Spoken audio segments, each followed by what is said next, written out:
¿Está bien? Entonces, ya hemos visto entonces lo que es los libros, el Pentateuco. La segunda parte de la Biblia se llaman libros históricos. La primera parte es Pentateuco. La segunda parte de la Biblia son los libros históricos. Y de eso es lo que ya ustedes también saben. Nosotros hemos explicado algunas cosas, pero vamos a ir viendo un rato en qué consiste estos libros históricos, a qué se refiere los libros históricos. Ok, estos son los libros. Miren, ¿no? Se saben, ¿no? Ya, yo les dije que se aprendan de memoria los libros de la Biblia. Imagino que se lo saben, ¿no? Están Josué, Jueces, Ruth, Primera y Segunda de Samuel, Primera y Segunda de Reyes, Primera y Segunda de Crónicas, Esdras, Nehemías, Esther. Estos libros históricos están clasificados, por si acaso. Hay los libros que se llaman los libros que se escribieron antes del exilio a Babilonia y los libros que se escribieron después del retorno del exilio a Babilonia. Entonces, y esto también tiene su razón de ser. Cuando yo leo la Biblia, los libros pre-exílicos y los libros post-exílicos, post-exilio, entonces yo debo tener también un panorama más o menos de cómo interpretarlo, dónde ubicar cada historia, ¿no? Entonces, y esto nos va a enseñar en detalle un poquito la materia que tenemos ahora. Los cristianos denominan a los libros que desarrollan la historia de Israel como los libros históricos. Los libros que comprenden esta sección abordan historia desde diferentes épocas. Y es sorprendente ver la unidad entre ellos. Los judíos se refieren a esta sección como los escritos. Los libros históricos abordan la historia de Israel desde Josué, el ingreso a la tierra prometida, hasta el regreso de los judíos del exilio en el periodo persa. Los libros que conforman esta sección son Josué, Jueces, Ruth, Primera y Segunda de Samuel, Primera y Segunda de Reyes, Primera y Segunda de Crónicas, Esdras, Nehemías y Esther. Hasta ahí son los libros históricos.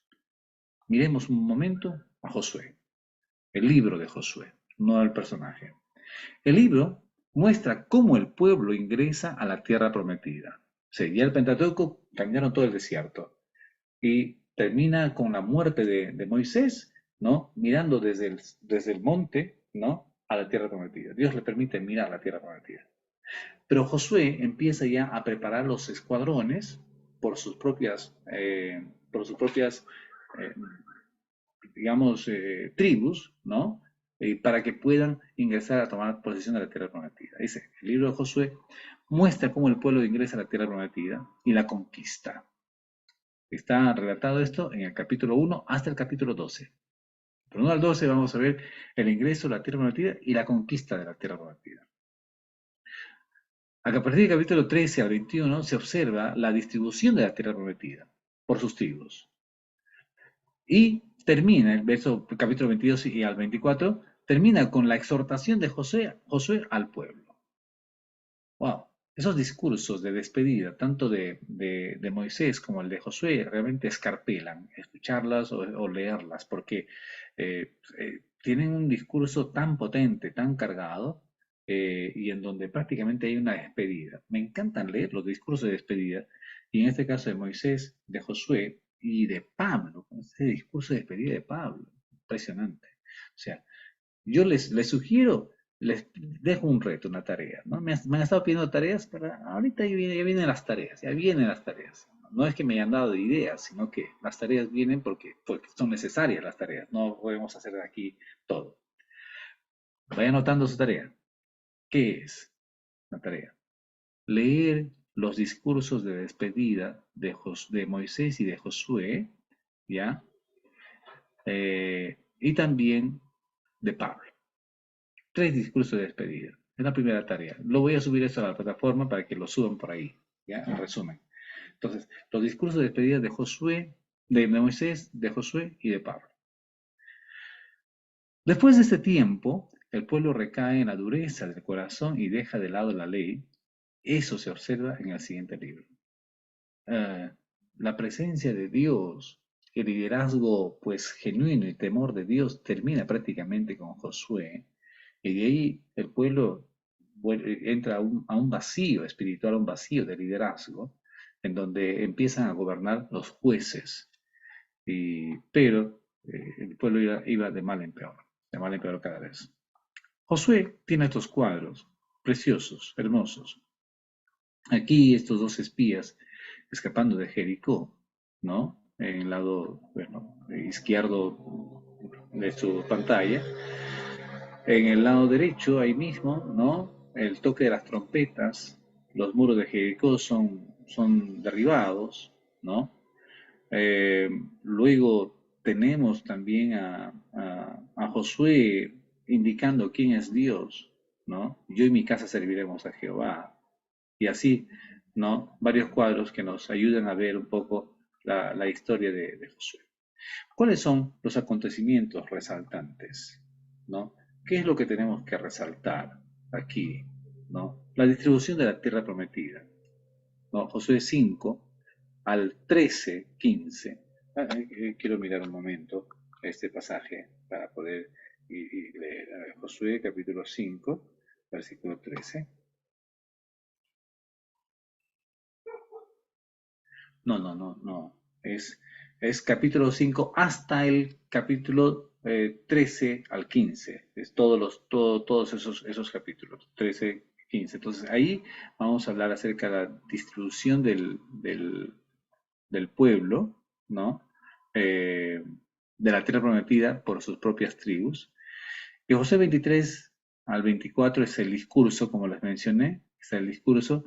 Y aquí en Josué 5, 13 al 15 está Josué luchando con el ángel. Esto sí aparece aquí. Esto aparece aquí, ¿no? Miren capítulo 5, versículo 13 en adelante. Estando Josué cerca de Jericó, ¿no? Alzó sus ojos y vio un varón que estaba delante de él, el cual tenía una espada desenvainada en su mano. Y Josué, yendo a él, le dijo: ¿Eres de los nuestros o de nuestros enemigos? Él respondió: No, mas como príncipe de los ejércitos de Jehová he venido ahora. Entonces Josué, postrándose sobre su rostro en tierra, le adoró y le dijo: ¿Qué dice mi señor a su siervo? Ahora, esta es una figura de la aparición de Cristo. O sea, Cristo mismo, el Señor Jesucristo, se aparece a Josué para animarlo, para fortalecerlo, porque ya estaba a punto de tomar posición y la distribución del pueblo. Nuevamente dice ahí, ¿no? Estando Josué cerca de Jericó, alzó sus ojos y vio un varón que estaba delante de él, el cual tenía una espada desenvainada en su mano. ¿Ah? Y Josué, yendo hacia él, le dijo: ¿Eres de los nuestros o de nuestros enemigos? Josué no tenía temor, ¿no? Va de frente, ¿no? ¿Por qué? Porque era el líder, era el que estaba encabezando, el que estaba al frente del ejército, al frente del pueblo. Y Dios le había dicho ya, ¿no? Hay que tomar posición. Y él no tenía miedo, Dios estaba con él, ¿no? Y entonces él respondió: no, más como príncipe del ejército de Jehová he venido ahora. En otras palabras, ¿qué está diciendo? Yo voy a dirigir la guerra.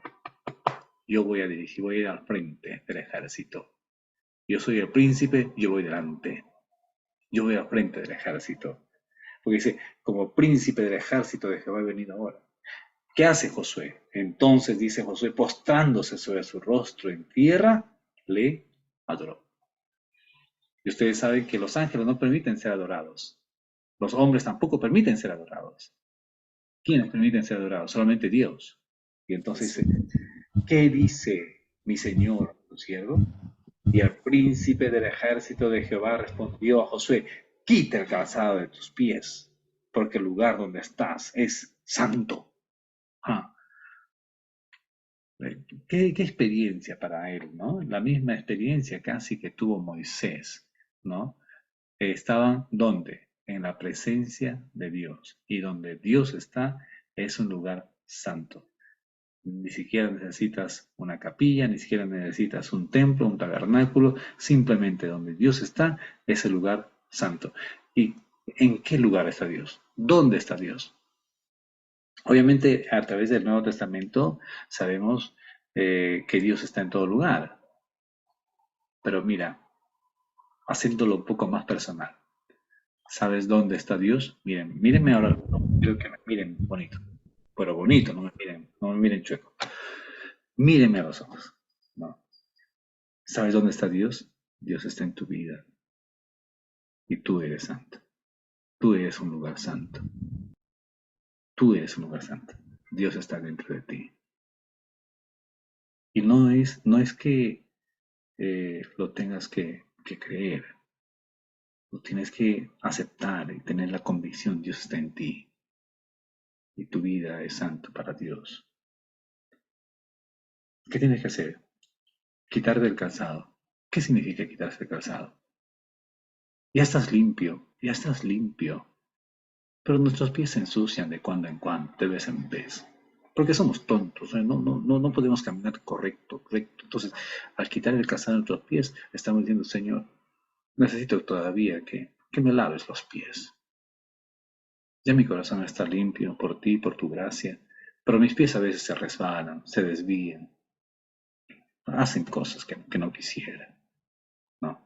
Entonces, eso es quita el calzado de tus pies. O sea, reconoce que no puedes caminar derechito, derechito porque eres buena gente.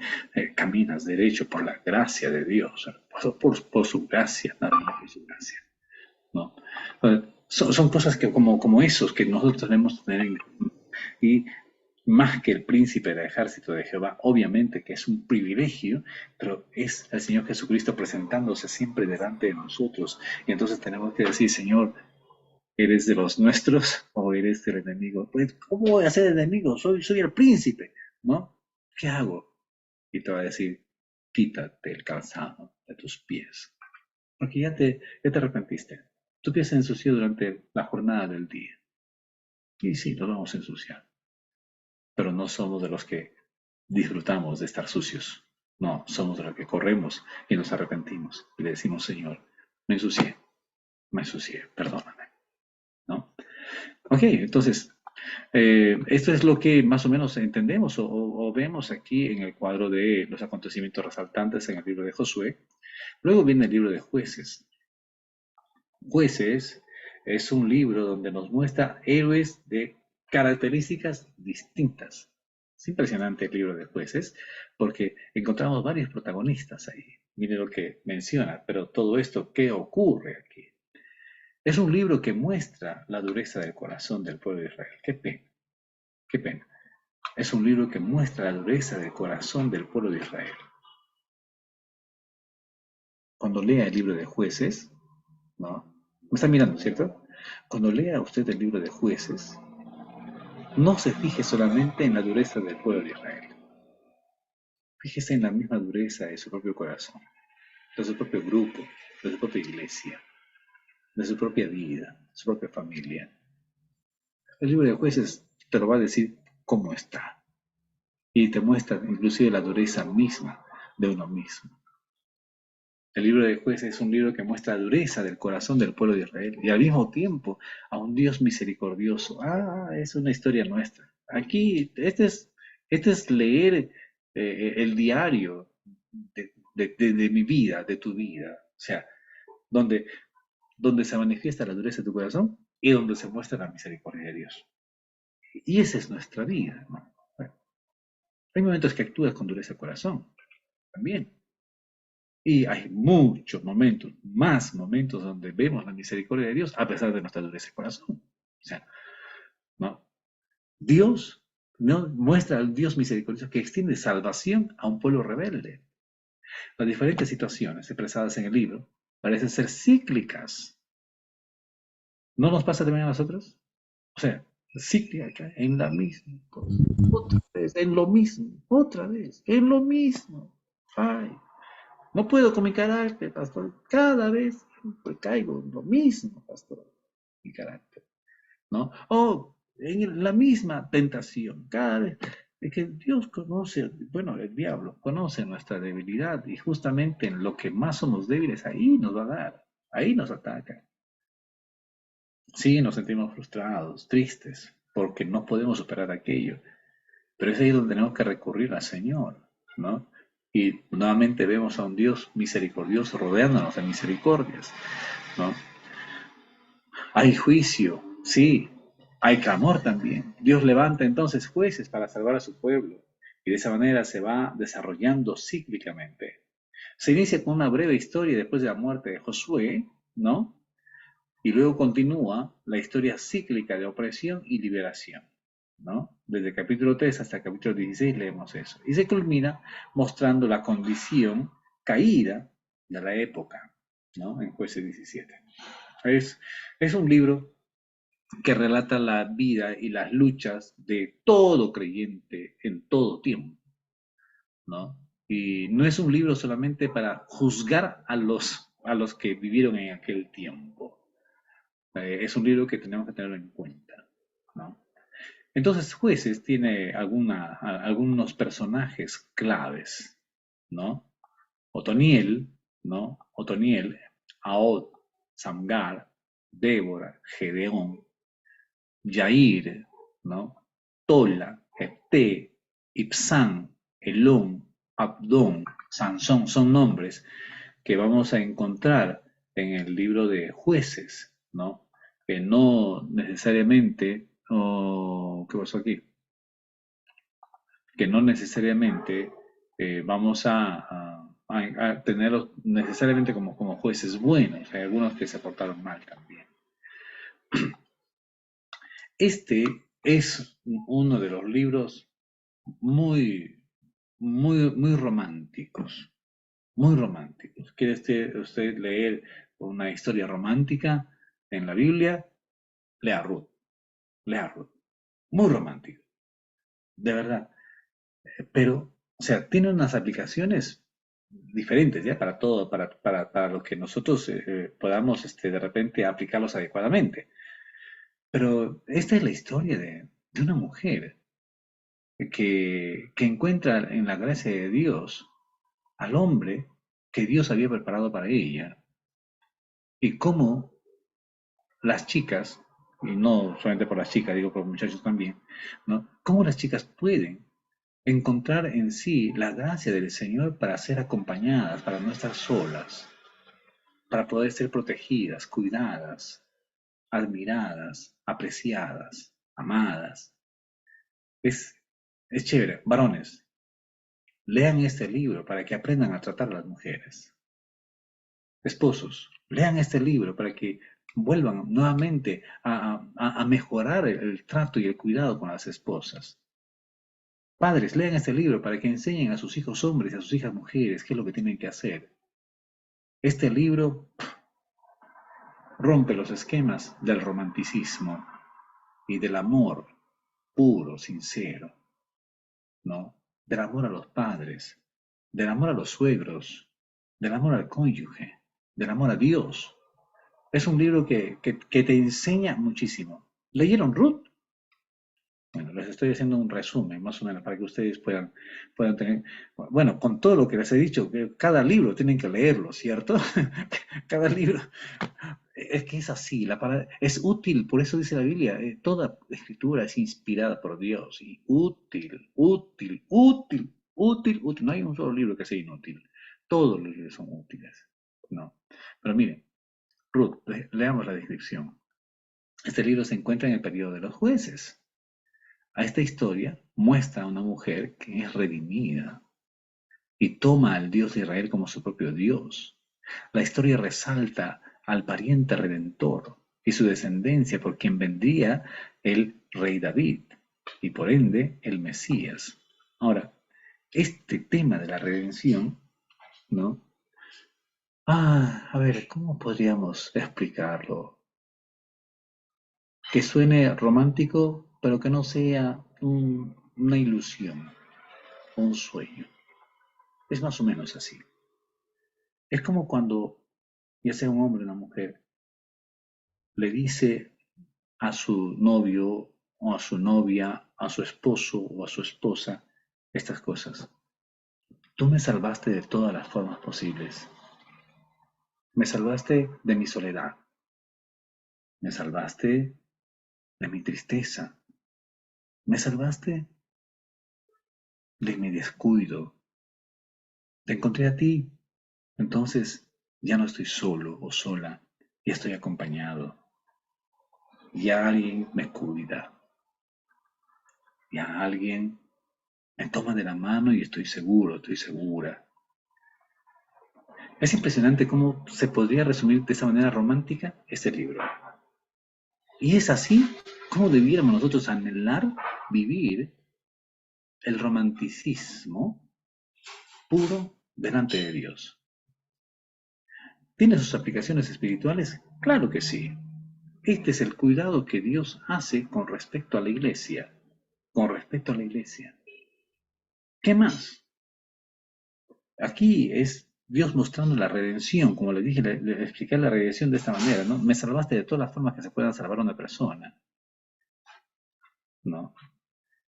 Y esto me hace recordar un poco a una película romántica de algunos años atrás, el Titanic. Sí vieron el Titanic, ¿cierto?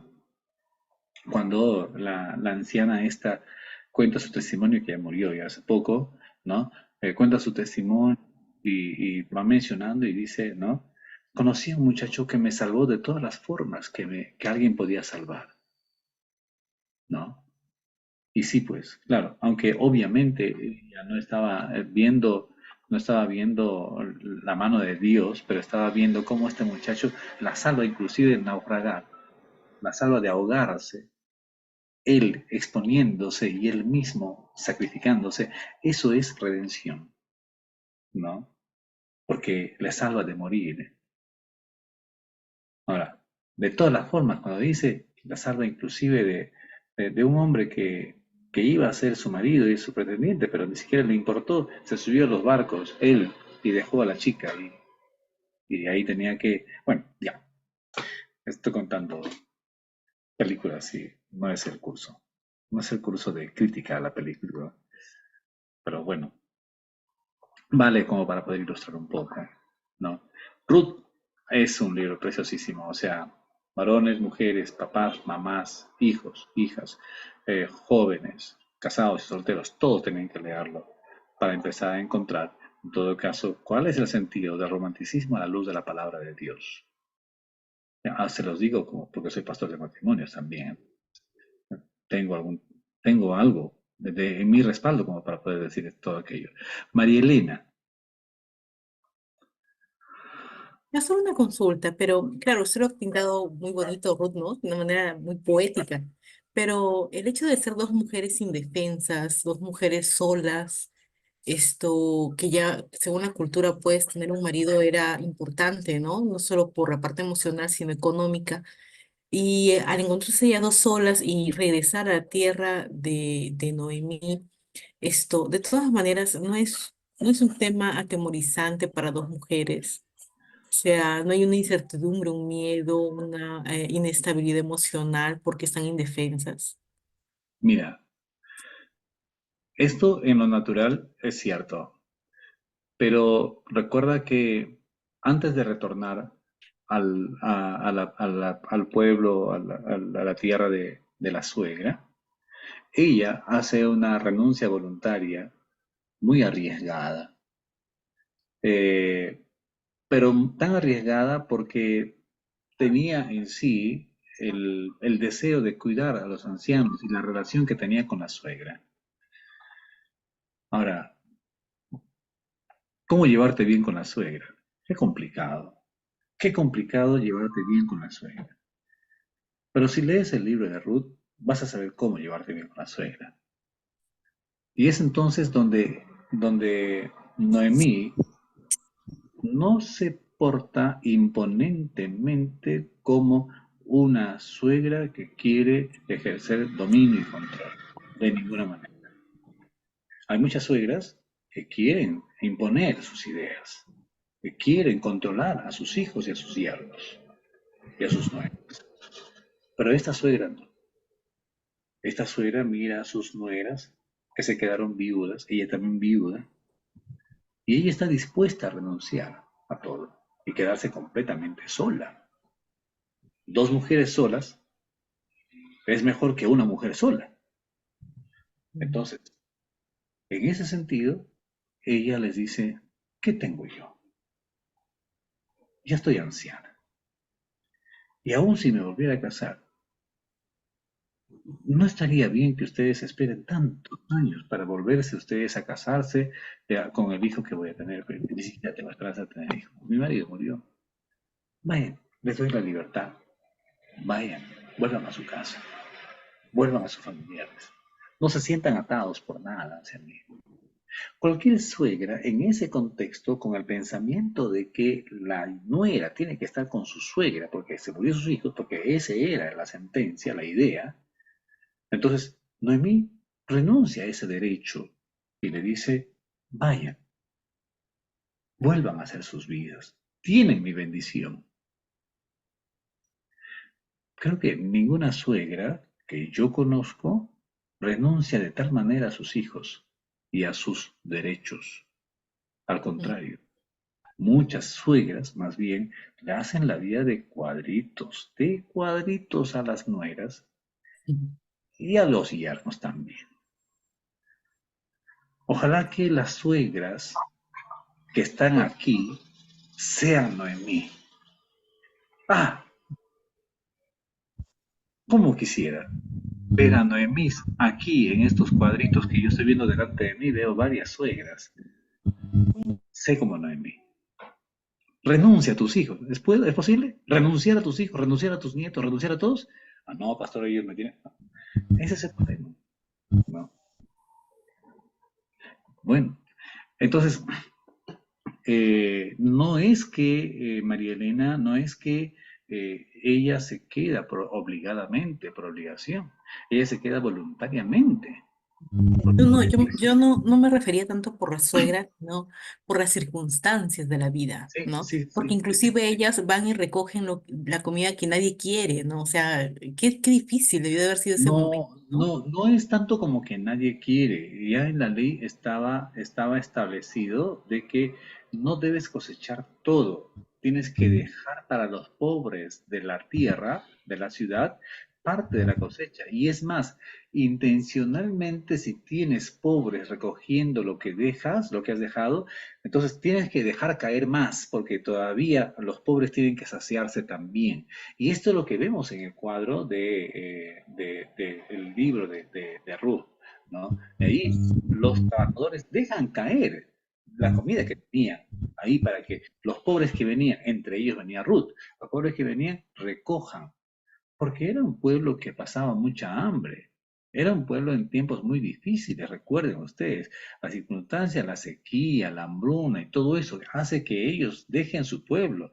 Y cuando vuelven, no había cambiado mucho el panorama. O sea, el panorama de la crisis era fuerte. Y en medio de todo eso, es como los leprosos.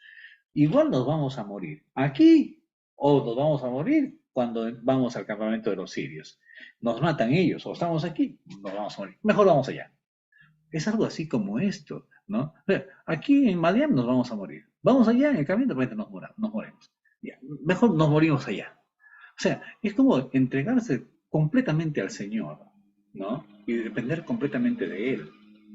Y es de Él que reciben la redención, más que de vos, es de Dios que reciben la redención, ¿no? Y del familiar mayor, dicen, ¿no? O sea, que del pariente mayor, del pariente inmediato mayor. Y este pariente inmediato para nosotros es Cristo. O sea, es el mejor pariente que tenemos, ¿no? Que nos redimió de todo, ¿no? Ok, estamos yendo ya a la parte de la interpretación, ¿no? En la parte de la interpretación. Pero eso no vamos a interpretar aquí nada, simplemente vamos a mirar la literatura como tal. Entonces, una literatura muy romántica la van a encontrar ustedes en Ruth, ¿no? Quieren leer literatura romántica, una novela hermosa, Ruth. En vez de estar viendo ahí ¿cómo se llama? Natacha, ¿cómo se llama la otra? Gorrión, ¿no? ¿Qué novelas? Ah, esas novelas sí, son de mis tiempos, ¿no? Sí, ya esas ni ¿Qué siquiera pasó? existen. Es de los 80 pasó. ¡Ah! Mira, no te pase. ¿Cómo, cómo me Los estás 90 diciendo? lo mucho. Me estás diciendo antiguo. Oh, María Elena. Para en Netflix. ¿Cuál es ahora, Isabel? No, yo no veo novelas, pero ahora hay Netflix, pues ya Natacha, eso ya es. Ahora hay series. Ahora se llaman series. Antes se llamaban novelas, ahora son series. ¿No? Interesante. ¿No? Cómo han cambiado. Hasta los nombres para que no sean tan malos. Ok, bien. Ruth, ¿qué tenemos? Vemos ya después de Ruth, encontramos algunos libros que empiezan a contarnos la historia, pero del reino de Israel, ¿no? De cómo ya empieza el reino. El último juez que tuvo Israel del tiempo de los jueces fue Samuel, ¿no? Samuel fue el último de los jueces, ¿no? Para hablar del reino de Israel. Entonces, primera edición de Samuel empieza ya el tiempo de los reyes. El pueblo pide rey, David es ungido, Saúl quiere matar a David y Saúl muere en batalla. 4 puntos importantes en el libro de Samuel, ¿no? En primera, en segundo de Samuel, David gobierna, hay la promesa de un rey, el pecado de David y sus consecuencias y el discurso final de David. Oh, ya, añadan la tarea, por favor. Tienen 4 discursos ahorita para leer. ¿Ya? El discurso de despedida de Moisés, el discurso de despedida de Josué. Ahora, el discurso final de David. ¿Ya? El discurso final de David. Ahí se van a dar cuenta lo justo que es, ¿ya? Lo justo que es. A veces en algún momento dije lo sanguinario que es. Y no quiero pintarlo de esa manera, que era un hombre de guerra, de la espada, peleaba, pero mucho. Pero en su último discurso van a encontrar cosas como estas. Le dice a Absalón, ese hombre, a fulano, fulano, fulano, no dejes que viva. Al otro, me ha hecho esto, también le tienes que matar. A este es un discurso impresionante donde está dando sentencia de muerte a mucha gente. Así que mejor leanlo, leanlo. ¿Ya? Pero también, o sea, me encanta porque está cargado también de cosas de Dios, de desafíos, de espiritualidad, de juicio. Entonces, miren ahí el discurso de David, ¿no? Ah, un punto muy importante está en 2 Samuel, capítulo 7, verso 12 al 16, ya que esta profecía se cumple plenamente en Cristo Jesús. El término hijo de David tiene su base en esta profecía. A ver, vamos a mirar un rato. Kenneth, por favor. 2 Samuel, capítulo 7, versículo 12 al 16. Y dice, y cuando tus días sean cumplidos y duermas con tus padres, yo te levantaré en ti a uno de tu linaje, el cual procederá de tus entrañas y afirmaré su reino. Él edificará casa a mi nombre, y yo afirmaré para siempre el trono de su reino. Yo le seré a él padre, y él me será a mí hijo. Y si él hiciere mal, yo le castigaré con vara de hombres, y con azotes de hijos de hombres. Pero mi misericordia no se apartará de él, como la aparté de Saúl, al cual quité de delante de ti. Y será firmada tu casa y tu reino para siempre delante de tu rostro, y tu trono será estable eternamente. Aquí está mezclada la profecía referente a Jesús con la profecía referente a Salomón, ¿no? Pero se puede distinguir entre los dos tan fácilmente, porque está clarito, clarito, ¿no? ¿Cuáles se refieren a Salomón y cuál se refiere a Jesús? Dice, cuando tus días sean cumplidos y duermas con tus padres, dice, yo levantaré después de ti a uno de tu linaje, el cual procederá de tus entrañas, y afirmaré su reino, ¿no? Y edificará casa a mi nombre, y yo le afirmaré para siempre en el trono de su reino. O sea, aquí están entremezclados Salomón y David, porque está hablando de Salomón, hijo de sus entrañas, pero también está hablando de Jesús, quien dice que va a ser, tendrá su trono en el reino para siempre el trono de su reino, establecerá. Miren, 14. Yo le seré a él padre y él me será a mí hijo. ¿A quién se refiere? También se refiere a Salomón, pero también se refiere a Jesús, porque Jesús consideraba a él su padre, ¿no es cierto? Y dice, Pero, y con azotes de hijos, dice, y si hiciere el mal, ¿no? Y si él hiciere el mal, yo le castigaré con vara de hombres y con azotes de hijos de hombres. Obviamente aquí se refiere exactamente solamente a Salomón, no se refiere a Jesús.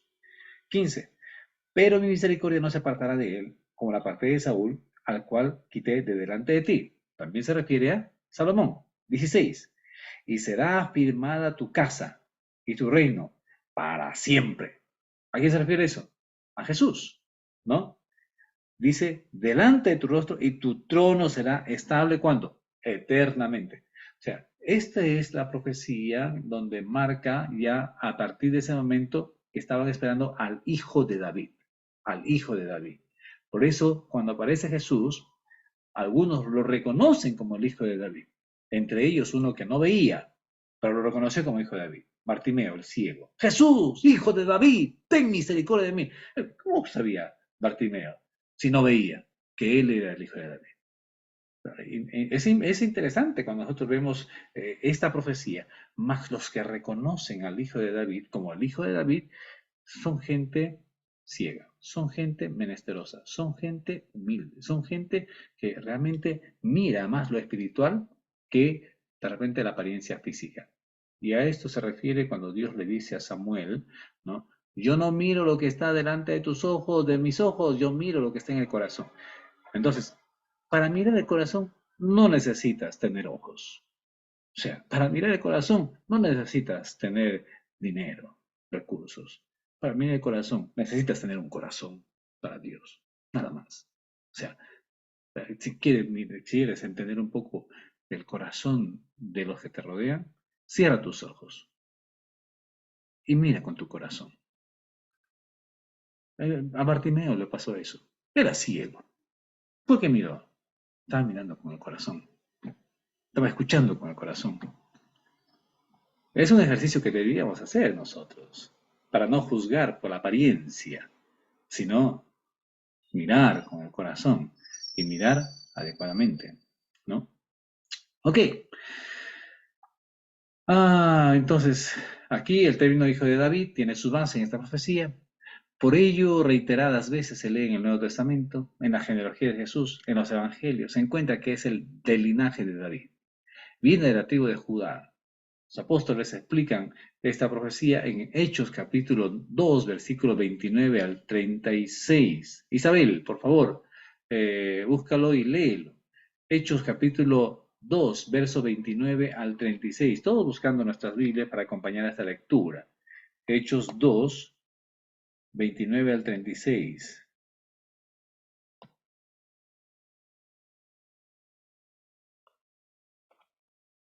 Bien, dice así. Varones, hermanos, se os puede decir libremente del patriarca David, que murió y fue sepultado, y su sepulcro está con nosotros hasta el día de hoy.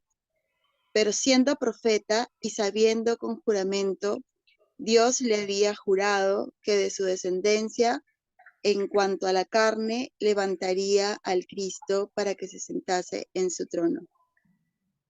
Viéndole antes, habló de la resurrección de Cristo, que su alma no fue dejada en el Hades, ni su carne vio corrupción. A este Jesús resucitó Dios, de lo cual todos nosotros somos testigos. Así que exaltado por la diestra de Dios, y habiendo recibido del Padre la promesa del Espíritu Santo, ha derramado esto que vosotros veis y oís. Porque David no subió a los cielos, pero él mismo dice, dijo el Señor a mi Señor, siéntate a mi diestra, hasta que ponga a tus enemigos por estrado de tus pies. Sepa pues, ciertísimamente, toda la casa de Israel, que a este Jesús, a quien vosotros crucificasteis, Dios le ha hecho Señor y Cristo. Cuando vemos estos primeros versos, ¿no? Habla justamente en la introducción del patriarca David, pero menciona también que era profeta. Y sabiendo que, el verso 30, sabiendo que con juramento Dios le había jurado que de su descendencia en cuanto a la carne levantaría a Cristo, ¿no? O sea, vemos aquí la explicación de los apóstoles, justamente lo que leímos en 2 de Samuel, capítulo 7, versículos 12 al 16, ¿no? Que de su descendencia va a levantarse alguien que tendrá un reino eterno, un reino que nunca se va a acabar, ¿no? Y todos anhelan, obviamente en la historia, anhelan un reino como David, como el de David, ¿no? Porque, pues, David realmente en toda su trayectoria fue un hombre conforme al corazón de Dios. Y el que puede mirar esto en Jesús, Jesús cumple perfectamente esto, ¿no? David en su imperfección, pero David en la perfección plena, ¿no? Pero Jesús en la perfección plena, ¿no? Y eso es lo que debemos también considerar aquí. Hay otros pasajes ahí para seguir meditando, pero vamos a pasarlo. Romanos 1:3, Mateo 15:22, 20, Mateo 20:30, Mateo 21:15, Marcos 12:35-37, Salmos 110:1, ¿no? Ahora, no solamente encontramos el reino de David ahí en primera y segunda de Samuel, sino también la triste noticia de que el reino se divide, la división del reino. Y esto vamos a ver en primera y segunda de Reyes. Primera y segunda de Reyes, ¿no? Eh, como saben, el reino del norte, el reino del sur, ¿no? Todo esto empieza a verse en el primera y segunda de Reyes, ¿no? Este mapa que ven aquí al lado derecho de color, aquí en mi pantalla aparece de color rosado, bueno, más o menos mate, no sé si lo tienen de esa manera también ustedes, el color celeste, ¿no? El color celeste. El celeste es el reino del norte y el rosadito es el reino del sur, ¿no? El reino del norte y el reino del sur. Y en el lado izquierdo, también el amarillo, el reino del sur, y el azul es el reino del norte, el reino de Israel. Reino de Judá o reino del sur, o reino de Israel o reino del norte, ¿no? Su capital, el reino de Israel del norte es Samaria. Y la capital del reino del sur o del reino de Judá es Jerusalén, ¿no? Y ahí tienen su centro de operaciones. Y aquí, más o menos, encontramos haciendo un paralelo del ministerio, tanto en el Reino del Norte como en el Reino del Sur, la época y los libros. Miren, ¿no? Les resumo aquí un poco, vamos a mirar un poquito ese cuadro. Tenemos Josué, jueces, como los libros históricos. Y ahí Ruth, ¿no? Como parte de los jueces. Ahora, tenemos la historia de Israel unida en primera y segunda de Samuel. Primera y segunda de Samuel, ¿ya? Y parte de primera de Crónicas también, ¿ya? Y ahí los personajes principales que encontramos son Saúl, David y Salomón. Ahora, David escribe los Salmos y Salomón escribe Proverbios, Eclesiastés y Cantar de los Cantares. Todo eso ocurre en el Reino Unido. Todavía no había la división, ¿ya? Ya al final al principio de Primera de Reyes, al final de Segunda de Samuel, aparece la división en el Reino del Norte, pero empieza también el ministerio de los profetas, ¿no? Casi en simultáneo nada más, ¿no? Empieza el ministerio de Amós y de Oseas, que era contemporáneo con Habacuc y con Jeremías, con su ministerio en el sur, ¿no? Y en el sur estaban Joel, Miqueas, Isaías y Sofonías, más Habacuc y Jeremías. Y casi eran estos contemporáneos los que empezaron a hacer su ministerio profético a las naciones extranjeras, como Nahum, Abdías y Jonás, ¿no? Y en la cautividad, Daniel y Ezequías. Ahora, todo eso transcurre en los libros de la última parte de 2 de Samuel, primera y segunda de Reyes. O sea, si nosotros queremos mirar los libros proféticos, no es que los libros proféticos del Antiguo Testamento se hayan escrito después de los reyes y de las crónicas, no, sino A esos personajes los vamos a encontrar inclusive dentro de los relatos del libro de Crónicas y del libro de Primera y Segunda de Reyes y del libro, la última parte del libro de Segunda de Samuel. Ustedes van a encontrar esas historias. Inclusive, ¿no? Van a encontrar el exilio a Babilonia en Segunda de Crónicas, primera y Segunda de Crónicas, en Primera y Segunda de Reyes, cuando empiezan a ser exiliados. Unos van a Siria, otros van a Babilonia. Y entonces, ahí en simultáneo está también el ministerio de profetas, no tanto de Ezequiel, perdón, ¿no? Y de Daniel, ¿no? Luego de eso, durante los 70 años de exilio, en la cautividad está Daniel y Ezequiel, y después del exilio se completan los libros históricos con Esdras y con Nehemías. Esto es lo que les dije al principio para que tengan en cuenta. Cuando lean Esdras y Nehemías, van a encontrar ustedes relatos, y aquí está también Esther, ¿no? Parte del libro de los libros históricos. Después del exilio, aunque Esther es casi durante el exilio, ¿ya? Porque recuerden que estaban en la ciudad de Susa y querían matar a los judíos que vivían en Susa. Entonces, este libro de Esther prácticamente es la historia que pasa durante el exilio.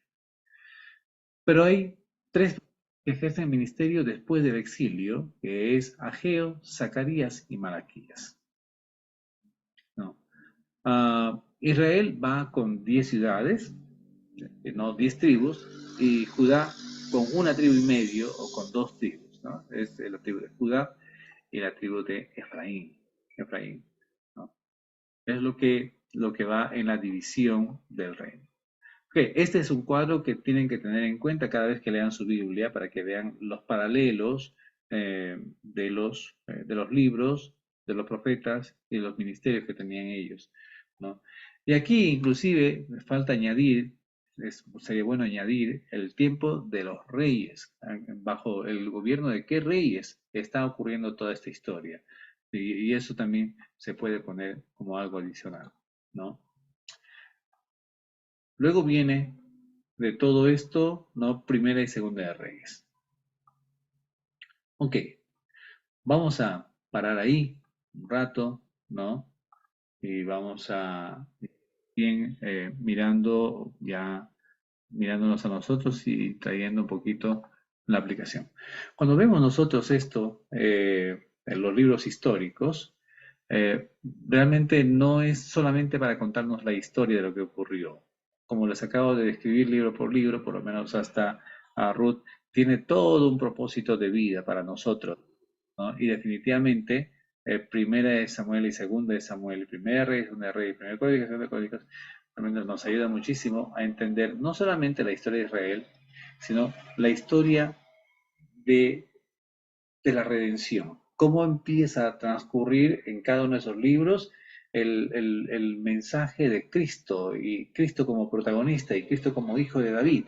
Y así empieza la promesa, ¿no? De Cristo, la aparición de Cristo. Y hemos visto en el libro de Josué lo que hemos tratado de resaltar, la aparición justamente del príncipe de los ejércitos de Jehová, o sea, la aparición de Cristo también en el libro de Josué. Quiero que noten que en cada libro van a encontrar algunas figuras de redención y de Cristo. El libro de Ruth, la redención de Ruth es una figura también de Cristo, de cómo es redimido una persona cuando se acerca a Dios, ¿no? Y así, en cada uno de los libros van a encontrar esto. ¿Qué es lo que a nosotros en la aplicación nos tendría que ayudar un poco más? Hermanos, cada libro tiene un contenido importante tanto en la literatura como tal y como en la interpretación espiritual. Es importante ambas cosas. La interpretación espiritual obviamente alimenta nuestro corazón, nuestro espíritu, pero la literatura como tal nos permite también mirar que la Biblia tiene muchos recursos para poder ilustrar nuestra vida, nuestro corazón, nuestros pensamientos, para poder ser mejores personas. Y leyéndola vamos a ser beneficiados en gran manera. Preguntas, comentarios, ¿qué piensan con respecto a lo que acabamos de ver hasta aquí, ¿no? Hasta aquí. ¿Preguntas? ¿Comentarios? ¿No hay? Ok. ¿De quién es? Jorge. Jorge. Sí, Jorge. Dale, Jorge. Una pregunta general, quizás. En el Pentateuco están los libros Génesis, Éxodo, Deuteronomio, Número. Los nombres, ¿cómo se establecieron los nombres de los libros? De repente alguien me pregunta. ¿Cómo se establecieron los nombres? Sí, creo que eso mencionamos la semana pasada, pero sé que los nombres como tal no han estado desde el principio. Moisés no puso esta primera parte se va a llamar Génesis, esta segunda parte Éxodo. No. Sé que Moisés escribió solamente lo que es el relato y los libros que pertenecen a la Torá. En todo caso, el relato de la Torá o de la ley, ¿no? Y para él, inspirado por Dios, era importante abarcar desde la creación hasta el último discurso de Moisés, ¿no? Entonces, en ese sentido, siempre les he mencionado de que para poder leer o entender un poco algún libro del Pentateuco, tenemos que leer todo el Pentateuco. O sea, tenemos que mirar todo el Pentateuco, ¿no? Ahora, ¿cómo toman nombres? Obviamente, esto toma nombre ya mucho más adelante. No lo dio Moisés. Me parece que tampoco lo dieron la Septuaginta, tampoco estaban ahí los nombres de la división de los libros del Pentateuco. Al parecer, está a partir del siglo III o siglo IV, más o menos, en donde se empiezan a hacer las divisiones, para de repente en la erudición, en el estudio, para poder seleccionar las partes de qué parte a qué parte se habla de esto, de qué parte a qué parte se habla de esto. Entonces, los nombres de los libros del Pentateuco aparecen años después, ¿no? Y creo, Jorge, tengo que revisar bien, me parece que es en la Septuaginta que aparecen los nombres de los libros del Pentateuco. Me parece, ¿no? Eso tengo que volverlo a mirar, ¿no? Pero estoy más que seguro que sí, ya a partir del siglo III ya tenían el nombre todos los libros, como lo conocemos ahora, ¿no? Gracias. Ujú. ¿Alguien más? ¿Algo más? Bueno, ha sido un gusto estar con ustedes, siendo las 10:10, no quiero retenerlos más tiempo aquí conmigo. Vayan a su casa derechito, no se vayan a otro sitio, por favor, ¿no? No vayan a decir, el pastor no nos ha querido soltar, no, ya, de frente a la casa, por favor, ya, no nos vayan a otro lugar. Cuidadito nomás, ya. Vamos a darle gracias a Dios por ese día y vamos a orar, ¿no? Jorge, por favor, despídenos con la palabra de oración. Gracias, Señor. Bendito Dios, Padre amado. Tú eres Dios bueno, Padre. Tú eres Dios misericordioso, el mismo Dios de ayer, de hoy y de siempre, Señor. Gracias, Padre, porque nos instruye, Señor. Nos das conocimiento y sabiduría, Padre, para entender un poco más, Señor, acerca de tu grandeza, Señor, de tu palabra, Santo Dios. Padre, ayúdanos, Santo, a perseverar, Señor. Danos sabiduría, danos entendimiento, Señor. Danos hambre y sed, Señor, de ti. Glorifícate, Padre, porque te necesitamos. Bendice a cada uno de mis hermanos, Señor. Guárdanos, Señor, en este día. Amado Dios, gracias, Señor, por la vida del pastor Caleb. Y sigue usando, Señor, con sabiduría, Padre, para la gloria de tu nombre. En nombre de Cristo Jesús. Amén. Amén. Buenas noches, hermanos. Dios los bendiga. A Buenas casa. noches. Vayan a la casa. Buenas noches. Buenas noches. Gracias, pastor. Gracias, noches con todos. pastor. Hasta luego, pastor. Gracias. Buenas noches. Buenas noches, hermanos. Gracias. Que descansen. Descansen.